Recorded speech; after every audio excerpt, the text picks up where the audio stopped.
अंग्रेजी रिवायत है, अंग्रेजी ट्रेडिशन है, अंग्रेजी कस्टम का हिस्सा है, अंग्रेजी संस्कृति का हिस्सा है, लेकिन पता नहीं मुसलमानों में कहां से राइज हो गया।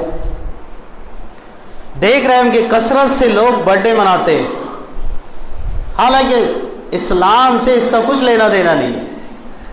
बताइए, खुलफाए राशिदीन के बर्थडे बड़े बड़े, हजरत उमर का तो बहुत बड़ा बर्थडे मनाया जा सकता था। अल्लाह ने 22 लाख मुरब्बा मील पर सल्तनत दी थी, बहुत बड़ा बर्थडे हजरत उमर रज़ी अल्लाह ताला, यादगार बर्थडे हो सकता था, हर साल हो सकता था। फिर बाद के ज़माने में ताबईन, तब ताबईन और ये अल्लाह वाले और बड़े बड़े जो हमारे औलिया इकराम, बताइए ना आप इनके कौन से बर्थडे मनाएंगे? पहले खुद उनकी ज़िंदगी में कहाँ मनाएंगे? ये अंग्रेजी कल्चर का एक हिस्सा है, लेकिन मुसलमान समझने का नाम ही नहीं ले रहे। बस ऐसा लग रहा है भाई क्या हरज है। ये तो अजीब बात हुई भाई, अगर आपकी बेटी नौजवान बच्ची ने स्कर्ट पहन ली और आप कहें क्या हरज है, तो कहना तो पड़ेगा ना, हरज तो है साहब, आपके कहने से क्या होता है? क्या हरज है कहकर तो सारे दीन का जनाजा निकल जाएगा नौजवान। भाई क्या हरज है ऐसा कर लिया, भाई क्या हरज है ऐसा कर लिया? हरज है इसलिए कि आप और मैं पाबंद हैं कि रसूलुल्लाह सल्लल्लाहु अलैहि वसल्लम का तरीक़ा जो हमको मिला है अहादीस की रोशनी में, उस तरीक़े के हम पाबंद हैं। आप कहेंगे भाई मना कहाँ है? अरे भाई मना की लिस्ट तो फिर तो इतनी बड़ी हो जाएगी, क़यामत तक हर चीज़ में आप कहोगे मना कहाँ है, मना कहाँ है, मना कहाँ है। बहुत सारी चीज़ें हैं। शरीयत में एक ज़ाब्ता मिलता है कि भाई ये करना है, जब ये करना है तो इसके अलावा जो है वो नहीं करना है, वो ऑटोमेटिक रिजल्ट मिलता है। बात यही समझ में। जैसे फज्र की 2 रकात मिल गई हमको, कोई कहेंगे नहीं 2 रकात की जब इतनी फजीलत है मैं 4 पढ़ता हूँ, मना कहाँ है 4 पढ़ने का? तो आप नहीं दिखा सकते हदीस में कि भाई 4 मत पढ़ो, लेकिन ये है ना कि 2 पढ़ो। तो ये 2 पढ़ो मिलना ही इस बात की दलील है कि 4 मत पढ़ो। बात यही समझ। कोई कहे नहीं नहीं मना की रिवायत दिखाओ कि 4 नहीं पढ़ना है, खुला काम नहीं करना है। भाई जब करने की हद बंदी कर दी गई कि देखो इस काम को ऐसे करो, इसका मतलब और उसके अलावा मत करो। अब उसकी भी आप बोलेंगे वो रिवायत मिले, भाई नमाज पढ़ो लेकिन ऐसी रिवायत भी मिले कि भाई इतने रकात पढ़ो तो फिर इतने रकात मत पढ़ो, ऐसी भी रिवायत मिले। ज़ोहर की 4 पढ़ो तो फिर ये रिवायत भी मिले और 5 मत पढ़ना। ये तो कमाल, अजीब बात है, अजीब फरमाइश है।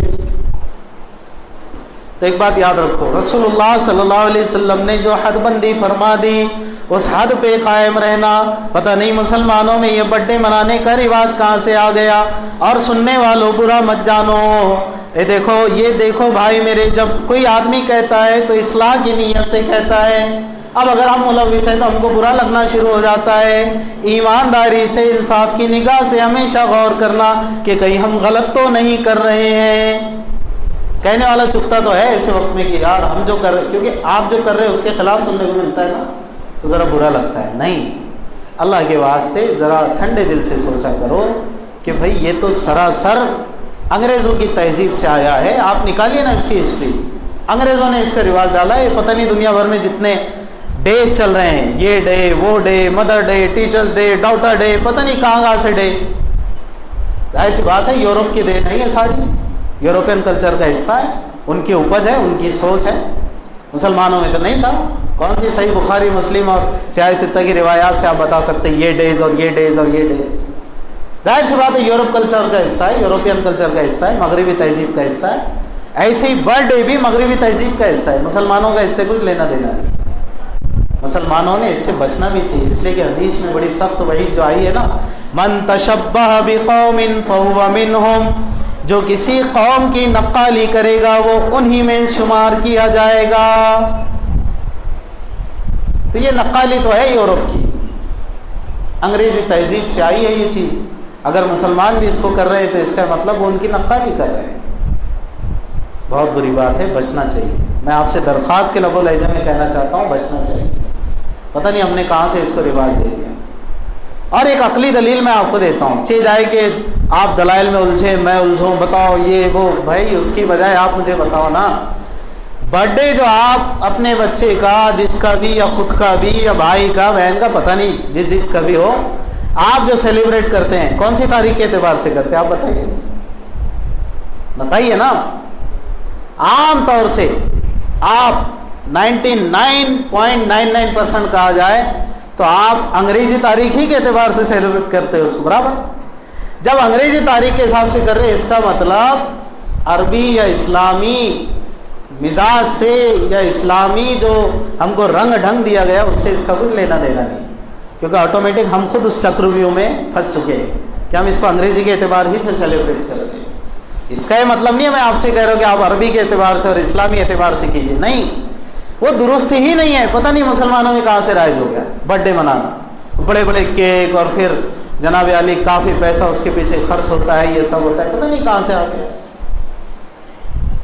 تو اگر یہ دلیل دی جائے نعوذ باللہ کہ رسول اللہ صلی اللہ علیہ وسلم کا برتھ ڈے علیاذ باللہ حاشا اللہ، نہیں، یہی تو غلطی ہو رہی ہے. خود حضور پاک صلی اللہ علیہ وسلم کے زمانے میں آپ کا یوم ولادت آیا، خلفائے راشدین کے زمانے میں آیا، اللہ والوں کے زمانے میں آیا، دنیا بھر میں جتنی خلافتیں، اسلامی مملکتیں، اسلامی خلافتیں، عمارت اسلامیہ قائم ہوتی ہے وہاں آیا. لیکن کیا انہوں نے ایسی دھوم دھام سے منایا اس کو؟ کیک کاٹے نعوذ باللہ، یا پھر فرضی گنبد خضرا کا اسٹرکچر لگا لیا نعوذ باللہ؟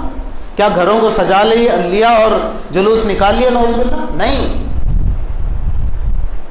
یہ اسلامی مزاج ہی نہیں. میں آپ سے سچ کہہ رہا ہوں میرے بھائی، کلیجہ نکال کے رکھوں تو کم نہ کروں، لیکن میں اس پر قادر نہیں ہوں. کہ اللہ کے واسطے اللہ کے بندو ذرا سمجھو، اللہ کے نبی صلی اللہ علیہ وسلم دنیا میں کیوں تشریف لائے تھے؟ یہ سارے رواج، یہ غیروں کی تہذیبیں اور یہ جو اوروں کا طریقہ ہوتا ہے، اس سب کو ختم کرنے کے لیے تشریف لائے.